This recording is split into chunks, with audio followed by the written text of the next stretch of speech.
देश ने बीते रविवार को बड़ी धूमधाम से गणतंत्र दिवस का जश्न मनाया, लेकिन उत्तराखंड के निवासियों के लिए ये गणतंत्र दिवस कुछ ज्यादा ही खास रहा, क्योंकि इससे ठीक अगले दिन यानी कि 27 जनवरी से राज्य में एक नया कानून लागू होने जा रहा है।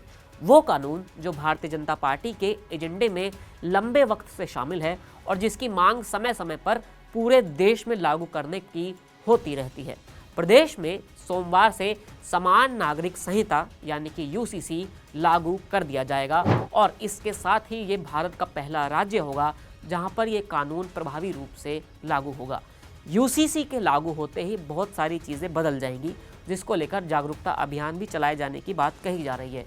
अब जानना ये जरूरी है कि अब उत्तराखंड में क्या क्या चीज़ें बदल जाएंगी और किस पर कैसा असर होगा। असर की अगर शुरुआत करें तो यूसीसी के लागू होने के बाद शादी का अनिवार्य रूप से रजिस्ट्रेशन कराना होगा। हर ग्राम सभा लेवल पर रजिस्ट्रेशन की सुविधा उपलब्ध कराई जाएगी। इसके अलावा किसी भी जाति, धर्म या संप्रदाय का व्यक्ति हो, उसके लिए तलाक का एक समान कानून होगा। यूसीसी के लागू होने के बाद शादी का अनिवार्य रूप से रजिस्ट्रेशन कराना होगा। हर ग्राम सभा लेवल पर भी रजिस्ट्रेशन की सुविधा उपलब्ध कराई जाएगी। इसके अलावा किसी भी जाति, धर्म या संप्रदाय का व्यक्ति हो, उसके लिए तलाक का एक समान कानून होगा।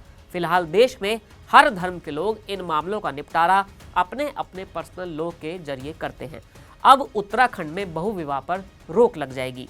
लड़कियों की शादी की उम्र चाहे वो किसी भी जाति या धर्म की हो, एक समान होगी। यानी अभी के लिए लड़की की शादी की उम्र 18 साल कर दी गई है। यूसीसी के लागू होने के बाद सभी धर्मों में बच्चों को गोद लेने का अधिकार होगा। हालांकि दूसरे धर्म के बच्चे को गोद नहीं लिया जा सकेगा। यूसीसी के लागू होने के बाद उत्तराखंड में हलाला जैसी प्रथाएं भी बंद हो जाएंगी। वहीं उत्तराधिकार में लड़कियों को लड़कों के बराबर हिस्सेदारी मिलेगी। उत्तराखंड में यूसीसी लागू होने के बाद लिव इन रिलेशनशिप का रजिस्ट्रेशन कराना अब कपल के लिए अनिवार्य हो जाएगा। वहीं अगर कपल 18 से 21 साल के हैं तो उन्हें रजिस्ट्रेशन के दौरान अपने माता पिता का सहमति पत्र भी देना होगा। यूसीसी के तहत लिव इन रिलेशनशिप से पैदा होने वाले बच्चों को भी शादीशुदा जोड़े के बच्चे की तरह ही अधिकार मिलेगा। यूनिफॉर्म सिविल कोड के नियम कानून से शेड्यूल ट्राइब को पूर्ण रूप से बाहर रखा गया है।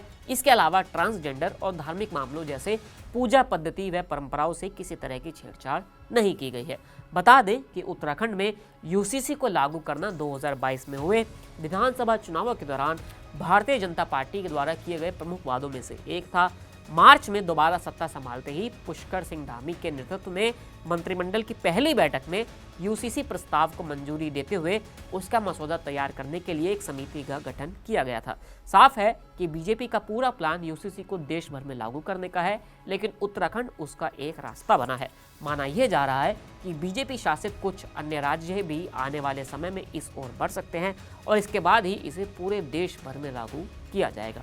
फिलहाल इस वीडियो में इतना ही। फिर मिलेंगे नए वीडियो के साथ। शुक्रिया।